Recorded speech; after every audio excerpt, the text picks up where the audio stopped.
Good evening sir. Good evening. Sir ఇప్పుడు మనం butterfly ఇంకా పక్కన అది ట్రీస్ పెట్టాం కదా. అవునండి. నాకు ఆ ట్రీస్ అండ్ బటర్ఫ్లై కంబైన్ కావాలంటే ఎలాగా? అంటే పక్క పక్కన కాదు. ఈ బటర్ఫ్లై తీసుకొని దేన్ని ట్రీ మీద పెట్టొచ్చా? ఆ, అలా పెడితే మీకు ఇక్కడ ఏమవుతుందంటే చూడండి, ఇది ఒక సపరేట్ ఫోటో, ఇది ఒక సపరేట్ ఫోటో. మంచి క్వశ్చన్ అడిగారు. ఇక్కడ లేయర్స్ చూడండి.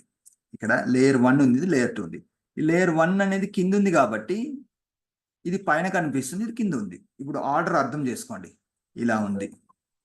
ఇలా ఎందుకు ఉందంటే స్టాకింగ్ ఆర్డర్ పైన ఉన్నది ముందుకుంటుంది, కింద ఉన్నది వెనకాల ఉంటుంది. ఓకే, ఇది మీకు పైన కావాలి అంటే ఏం చేయాలి? దీన్ని తీసుకొచ్చి ఇలా పైకి జరపాలి. సో ఇప్పుడు పైనకు వచ్చేసింది. అయితే మీ క్వశ్చన్ ఏంటంటే, నేను అర్థం చేసుకునేది ఏంటంటే, నాకు ఈ బ్యాక్గ్రౌండ్ వద్దు, ఓన్లీ బటర్ఫ్లైని తీసుకొచ్చి ఇక్కడ పెట్టాలి అంటున్నారు. అంతేనండి మీ క్వశ్చన్? ఎస్ సార్, ఏదైనా చెట్టు మీద పెట్టండి సార్ దాన్ని. Okay, okay. అయితే మనం అంతకంటే ముందు ఏం చేయాలంటే దాని బ్యాక్గ్రౌండ్ అనేది రిమూవ్ చేయాలి. సో ఫోటోషాప్లో బ్యాక్గ్రౌండ్ రిమూవ్ చేయడం చాలా ఈజీ. 2024లో ఇంకా ఈజీ. మీరు ఓల్డ్ వెర్షన్ వాడుతున్నారు అనుకోండి, పెన్ టూల్తో కట్ చేసుకుంటారు. సో అది కూడా నేను చెప్తాను. పెన్ టూల్కి వచ్చినప్పుడు అది సెలెక్షన్ ఎలా చేయాలి ఓల్డ్ వెర్షన్లో మీకు యూజ్ అవుతుంది. ప్రస్తుతం అయితే నేను ఆటోమేటిక్ మెథడ్లో చెప్పేస్తాను. ఫోటోషాప్లో విత్ 1 క్లిక్ విత్ చేసేయచ్చు. ఇప్పుడు ఇది కొంచెం నేను కంట్రోల్ ప్లస్ నొక్కాను. ఓకే, ఇక్కడ మనకి ఒక టూల్ ఉంటుందండి. ఓకే, ఇది కాదు, ఇది క్లోజ్ చేసేస్తాను. ఇప్పుడు కంట్రోల్ డబ్ల్యూ కొడితే సేవ్ చేయాలంటుంది, ఇది అవసరం లేదు. ఓకే, ఇది బటర్ఫ్లై కూడా అవసరం లేదు. కంట్రోల్ డబ్ల్యూ కొట్టాను. రాసుకోండి keyboard shortcut control W to close the file. No అంటున్నాను. ఓకే, ఇందులో మనం ఇప్పుడు ఏం చేద్దామంటే ఈ బ్యాక్గ్రౌండ్ తీసేద్దాం, బటర్ఫ్లైని మాత్రం బయటికి తీసుకొచ్చి అక్కడ పెట్టేద్దాం. అంతకంటే ముందు నాకు ఈ బ్యాక్గ్రౌండ్తో పాటు బటర్ఫ్లై పిక్చర్ అలాగే ఉండాలి.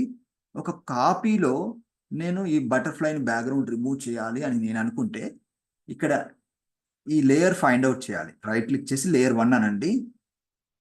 రైట్ క్లిక్ చేసి డూప్లికేట్ చేసుకోండి, డూప్లికేట్ లేయర్. ఓకే అనండి. కాపీ వచ్చింది. సో కాపీలో వర్క్ చేయండి. ఒరిజినల్ హైడ్ చేసి పెట్టుకోండి. ఇక్కడ ఐకాన్ ఉంటుంది, హైడ్ చేస్తే మీకు కనబడదు. అది ఇక్కడ ఒకటే ఉంటుంది. లేకుంటే మీరు ఓపెన్ చేశారనుకోండి, 2 ఉంటాయి కదా, వెనకాలది హైడ్ చేసుకోండి. అదేంటంటే బ్యాకప్. ఓకే, ఇందులో మనం ఇప్పుడు బ్యాక్గ్రౌండ్ తీసేద్దాం. బ్యాక్గ్రౌండ్ రిమూవ్ చేయాలంటే ఫోటోషాప్ 2024లో ఇక్కడ క్లిక్ చేసేసి మాన్యువల్ మెథడ్లో ఓల్డ్ వెర్షన్లో ఎలా చేయాలనేది నేను వచ్చే క్లాసెస్లో చెప్తాను మీకు. ఎందుకంటే అందరికీ 2024 ఉండకపోవచ్చు కదా. అది చెప్తాను మళ్ళీ తర్వాత.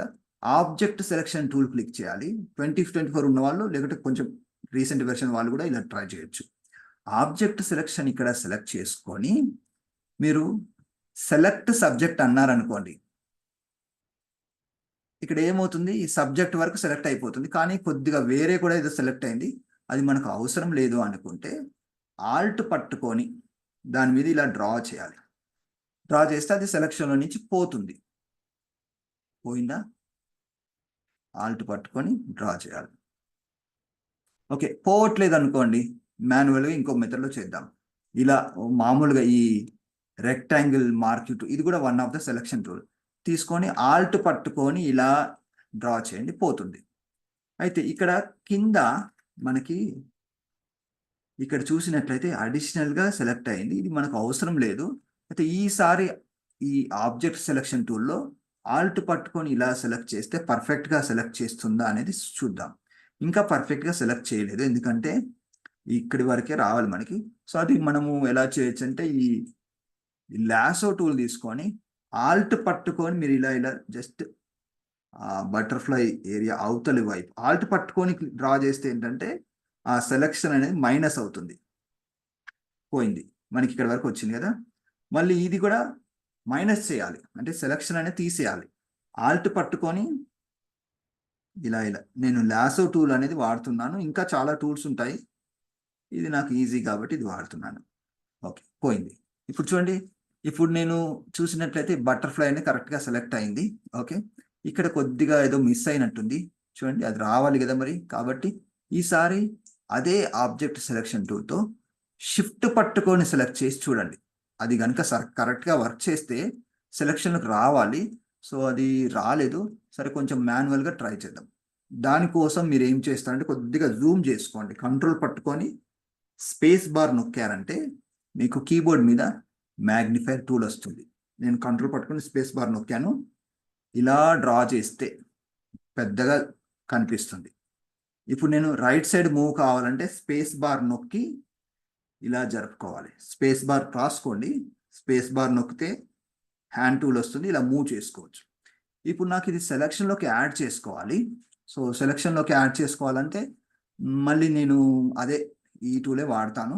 ఈ లాసో టూల్ తీసుకొని షిఫ్ట్ పట్టుకొని చిన్నగా ఇలా షిఫ్ట్ పట్టుకుంటే ఏమవుతుంది, ఈసారి సెలక్షన్లోకి యాడ్ అవుతుంది. చూడండి ఇలా యాడ్ అయిపోయింది.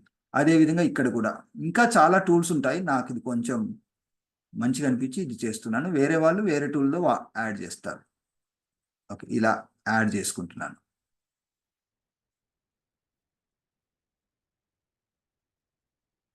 ఓకే, ఇది సెలక్షన్లోకి యాడ్ అయిపోయింది. ఒక్కసారి కంట్రోల్ మైనస్ కొడుతున్నాను, రాసుకోండి. Control minus to Zoom out, control plus to Zoom in. Okay, ఇప్పుడు మనకి ఈ బటర్ఫ్లై వరకు సెలెక్ట్ అయింది. సెలెక్ట్ అయిన తర్వాత నేను ఇక్కడ లేయర్స్ ప్యానల్లో ఇక్కడ 4 డాట్స్ 4 లైన్స్ ఉన్నాయి కదా, ఇక్కడికి వచ్చేసేసి ఒక ఆప్షన్ ఉంటుంది చూడండి. నేను ఫస్ట్ మాన్యువల్ మెథడ్స్ చెప్తున్నాను, షార్ట్ కట్స్ చెప్పట్లేదు. షార్ట్ కట్స్ ఎప్పుడంటే ఫస్ట్ మాన్యువల్ మెథడ్ నేర్చుకున్న తర్వాత షార్ట్ కట్స్ నేర్చుకుంటే మీకు క్లియర్గా అర్థమవుతుంది. డైరెక్ట్ షార్ట్ కట్ చెప్పాను అనుకోండి, దాని బేస్ ఎక్కడుందో మీకు తెలియదు కదా. అందుకని నేను ఫస్ట్ ఇది చెప్తున్నాను, తర్వాత షార్ట్ కట్ గురించి మనం చెప్తాను. ఇక్కడ ఒక ఆప్షన్ ఉంటుంది చూడండి, డూప్లికేట్ లేయర్ ఒకటి ఉంది. ఇంకా ఏమున్నాయి ఇక్కడ? ఓకే, డూప్లికేట్ లేయర్ అంటే ఏముంది, అది కాదనుకుంటా. కంట్రోల్ జే ఒకటి ఉంటుంది. లేయర్ వయా కాపీ అని ఒకటి ఉంటుంది. ఒక్క నిమిషం. ఓకే, నేను కంట్రోల్ జే కొడతాను, ఎందుకంటే నాకు అక్కడ అది ఆప్షన్ కనబడట్లేదు. సో కంట్రోల్ జే కొడితే ఏమవుతుందంటే లేయర్ వయా కాపీ అనే ఒక కమాండ్ ఉంటుంది. మనం సెలెక్ట్ చేసింది ఒక కొత్త లేయర్ లాగా వస్తుంది. చూడండి, లేయర్ 3గా వచ్చింది. ఇప్పుడు నేను మూవ్ చేశాను అనుకోండి, బటర్ఫ్లై అనేది నాకు సపరేట్ అయిపోయింది ఇందులో నుంచి. ఓకే, ఇప్పుడు దీన్ని నేను కొంచెం జూమ్ అవుట్ చేసేసి ఇక్కడ నాకు ఎక్కడ కావాలో అక్కడ బటర్ఫ్లై అనేది పెట్టేసుకుంటాను. స్పేస్ బార్ పట్టుకొని ఇలా కిందికి వచ్చేసేసి ఇక్కడ ఇది మళ్ళీ నేను తగ్గించాలనుకోండి, షార్ట్ కట్ ఏం చెప్పాను, కంట్రోల్ టీ ట్రాన్స్ఫార్మ్ టూల్ వస్తుంది. దీన్ని ఇలా సైజ్ తీసేసుకొని మీకు ఎక్కడ కావాలో అక్కడ పెట్టేసుకుంటారు. ఇక్కడైనా ఎక్కడైనా పెట్టేసుకుంటారు. అది చెట్టు కంటే చాలా పెద్దగా ఉంది, అట్లా ఉండదు. ఇంకా తగ్గిద్దాం. ఓకే, కానీ చూడడానికి చాలా చిన్నగా ఉంది కాబట్టి పర్లేదులేండి, అలా పెట్టేసుకుందాం. ఓకే, మరి ఇంకో కాపీ కావాలంటే ఆల్ట్ పట్టుకొని డ్రా చేయండి, ఆల్ట్ పట్టుకొని డ్రాగ్ చేయండి. మీకు ఎన్ని బటర్ఫ్లైలు కావాలంటే అన్ని బటర్ఫ్లైలు వచ్చేస్తాయి. ఇలా అర్థమైందండి కళ్యాణ్ గారు? ఎస్ సార్, చాలా బాగా అనిపించింది. Thank you. Okay, welcome. ఇంకా కొత్త లేటెస్ట్ సాఫ్ట్వేర్ ఉందనుకోండి, ఎడిటింగ్లో చాలా బాగా ఎంజాయ్ చేస్తారు. ఎందుకంటే ఆటోమేటిక్ ప్రాసెస్లో అయిపోతుంది. ఓల్డ్ వెర్షన్ వాడే వాళ్ళకి కొద్దిగా మాన్యువల్ ప్రాసెస్ ఉంటుంది, అది నేను చెప్తానండి వచ్చే క్లాసెస్లో. ఓల్డ్ దాంట్లో ఎలా అంటే డైరెక్ట్ ఇట్లా 1 క్లిక్లో కాదు, మనము సెలక్షన్ టూల్తో సెలెక్షన్ చేసుకొని దాన్ని ఎక్స్ట్రాక్ట్ చేసుకోవాల్సిన అవసరం ఉంటుంది ఓల్డ్ వెర్షన్స్లో.